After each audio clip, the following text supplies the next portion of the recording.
I apologize for the noise. We are in a plaza down here in Maryland where I'm about to go do some physical therapy. And I'm here because I haven't been on my YouTube channel to go live and speak to the people in a long time. I stopped doing it because I was going through some personal things, and I felt kind of like, to be honest, I felt unworthy. For a long time, I have been doing videos about spirituality, about health, about mental health, about eating the right foods and meditating and things of that nature. But once my health started to decline, I felt like, who are you to talk to anybody about health when your body's not doing what it's supposed to do? You ain't right, your health ain't right, fall back. That's what I felt. Now, I was speaking to a friend of mine recently, my man Mo. Shout out to my man Mo Green. Love him to death. And Mo is one of those dudes who, when I'm going through dark times, he's one of them dudes that like elevate me, get my mind back right again. And he was like, listen, you should go back to doing your videos again. I mean, he made me realize that doing the videos was a part of is a part of the healing process. So if I want to bounce back and get to where I was before and go back to thinking how I was thinking before and enjoying the health I enjoyed before, then I should go back to doing the things I enjoyed doing before, which include, working out, taking care of my body, making music, but also includes me doing these videos and communicating. When I learn things spiritually, when I go through things spiritually, a lot of times I will process these things and deepen my knowledge of these things by coming and bringing this information to my YouTube channel and bringing these things to you. And there were times, I admit, where I was a little arrogant and I saw myself as a spiritual teacher. Now that I've got my own spiritual teaching, I'm going through my own spiritual processes, I realize there's so much more that I have to learn. But I still want to be able to communicate to the people and contribute something, if possible, right? So where am I now? Well, I went through a lot of things as far as my health, as I mentioned. I went through kidney failure, stomach issues, and I had a heart attack last year, and after I had a heart attack, something mysterious happened. Somehow, some way, nobody fully understands, but I lost the ability temporarily to walk. And I always say temporarily because I believe I can overcome this. But yeah, it was a shock, and I've been unable to stand up and walk for, it's been like 7 months, I believe now. But I'm in physical therapy now. The building behind me is a physical therapy building. We gotta get it back. We're working out these little scrawny legs. But the thing about it is that even though my body's going through what I'm going through, people ask me multiple times, how do I withstand all of this? Psychologically, mentally, how do I stay strong in all of this? Well, that's Islam. I converted to Islam. I became a Muslim in 2024. I was 44 years old. And I realized that with my health declining, that I needed a new system. I needed to change myself and change my mind, change my brain. And you do that in the appropriate way with a holistic system. And Islam was that system that I selected. I had been studying Sufism, had been studying, mystical Islam, and that got me really interested. And so I went to a masjid not too far from my house in Suitland, Maryland, the Ali Khan Islamic Center. I took my Shahada and became a Muslim and started really, really studying. And studying Islam gave me the balance, and it gave me the mental strength, and it gave me the rituals to make it through all the hard times that I've gone through. Without Islam, who knows where I would be mentally, psychologically. But I'm still here, I'm still strong, getting stronger. My Muslim name is Jibril. Jibril means my strength comes from God. My last name was given to me by a brother when I took my Shahada. This brother named Imam Talib at the masjid came to me. He was like, what's your name, brother? I said, my name is Devin. He said, no, your name is Hussein. Well, he said Hussein. So I looked it up, and Hussein, it means handsome, it means beautiful, but it also means of good character. It means upright, righteous. So I like that name. I like the idea of being a righteous man or trying to be a righteous man. So I chose the name Hussein. And so those names, Jibril, my strength comes from God, it totally destroys the ego. It's a name that negates the ego, obliterates the ego, so that I can remember that I'm a servant of God. But not only that, but a person who's elevated and uplifted by God in everything that I do. And also, taking upon myself the name Hussein reminds me of the goal is, which is to be a righteous man. But it also reminds me of, I'm beautiful, but not in a physical sense. Beautiful in the sense that there's a spark of light inside of me that Allah brings out.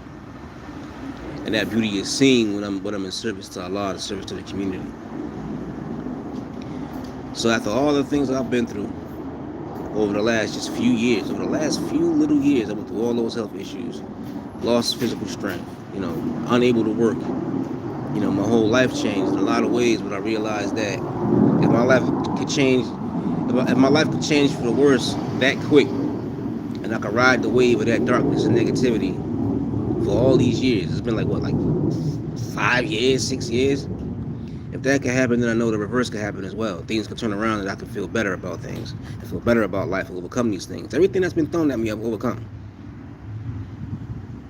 And so this is me just remembering and reminding myself, like, yo, you overcame, like that, like everybody says, like, the worst days of your life so far, you survived them all. The worst days of my life so far, I survived them all. I'm only going to keep going. You know what I mean? All praise is due to Allah. And I realized that there's so much more I have within me to give. I don't believe that I'm going to leave this world until I've given everything that I can. So, how you doing? And there's a lot of things that I still can't give my community. One of the things I'm going to give my community is I'm going to give my community a film or a television series. When I was in the hospital, I wrote a script for the first episode of a television series that I want to write. And it's a sci-fi fantasy piece starring young black men. And the reason why I decided to have it starring young black men is because there's no images of heterosexual black men that are not completely weak and incompetent on television nowadays. I want my kids to have something that they could watch to make them feel good to be young black men. I want them to feel good to be a part of our people. A lot of times you see people talking about how they want to have inclusion, but a lot of times I don't even trust inclusion in media anymore, because a lot of times what they do is they won't include us. They include their sick, twisted, stereotypical version of who we are. And so their heterosexual black male characters are typically incompetent and dumb and violent. They don't do a very good job. And the only time you'll see a heterosexual black man who's portrayed as a person who's competent and intelligent is usually if they're in an interracial relationship. You see a black man with a black woman on TV, typically, there's something wrong with them. They're not that smart. They need leadership. They need to be held by the hand like a child. If you see a black man who's intelligent, he's usually with a non-black woman, or he's with a biracial woman. But a black man who's smart but intelligent, who's with a black woman, you'll never see that on TV again unless I put it there. Unless we put it there. We got to be the ones to create our own media, which has already begun. The process of creating our own media has already begun. You know what I mean? We have new black media on YouTube, on Twitter, on Instagram. Individuals bringing us the news, individuals breaking down spirituality, individuals giving us lectures. I mean, this has been around for a while now. It's just getting bigger and bigger now thanks to social media. And I think it's awesome. But we got to continue that trend, because what we don't have enough black creativity. We don't have enough black people who are operating in the same spaces that snatch people, that energize people's imagination. I think it was Alan Moore, the graphic novelist, who used the phrase imagination engine. That's what we need. We need imagination engines for our kids and for ourselves. You know what I mean? So, a little while ago I watched that show Stranger Things, which I thought was a really good show. It was super entertaining. And they do have a black character on that show. But we need more shows like that with more black characters. And we need them to be more authentically black, in the sense of being more like us in real life. You know what I mean? Who I am in real life is very different from any of the black characters you're going to see on TV, because I'm a real black man. I'm not nobody's watered down version of what blackness means. And I think it's dope, and I think it's awesome that we have that opportunity. So what I'm doing now is I wrote the first episode of the teleplay, and of course I wanna continue the series, but I'm trying to figure out how to get it animated. I wanted that 3D animation style. You know what I mean? I have images of how I want some of the characters to look. I have a city where everything takes place. I have all these ideas.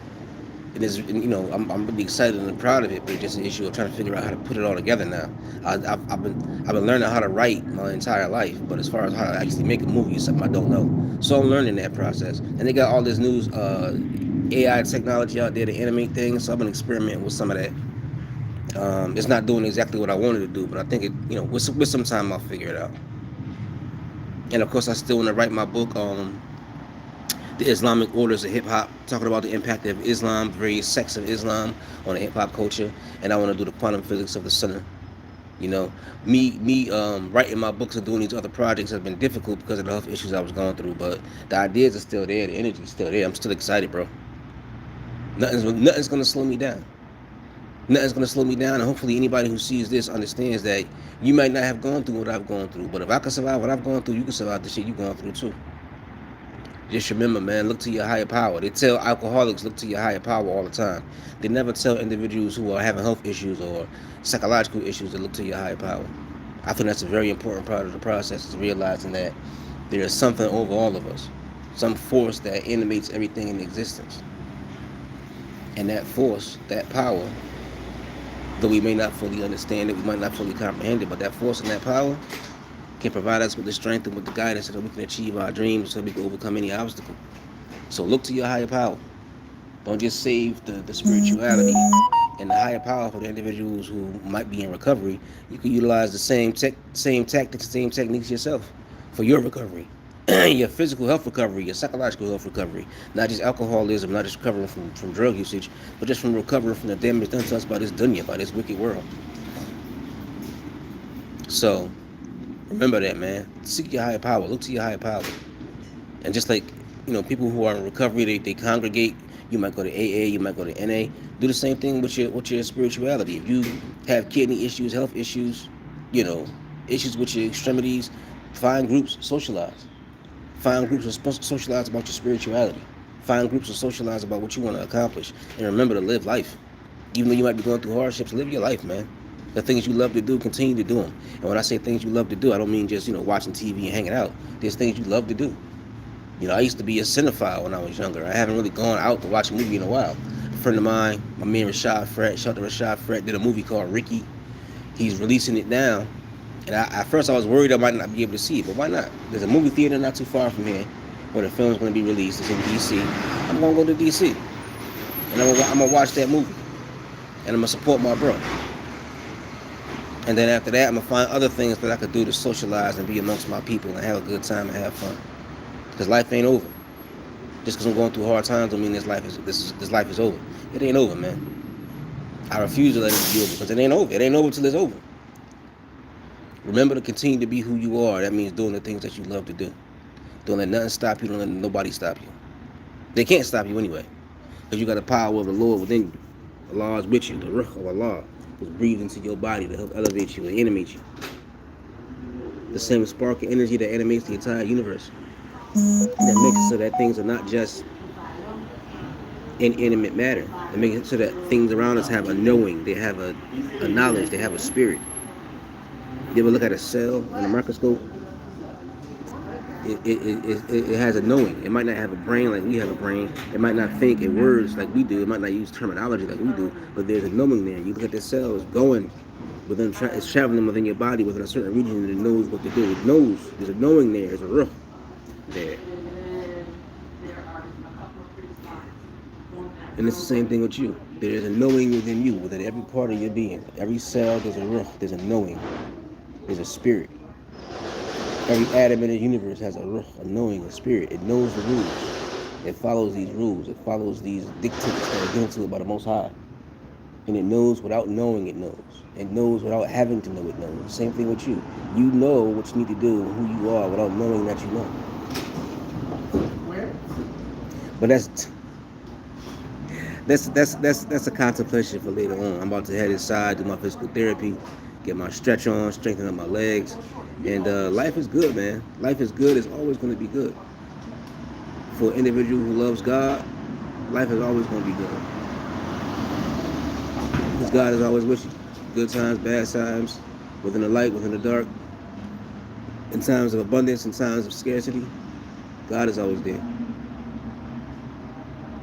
Anyhow, I'm out of here. Peace and blessings, my people.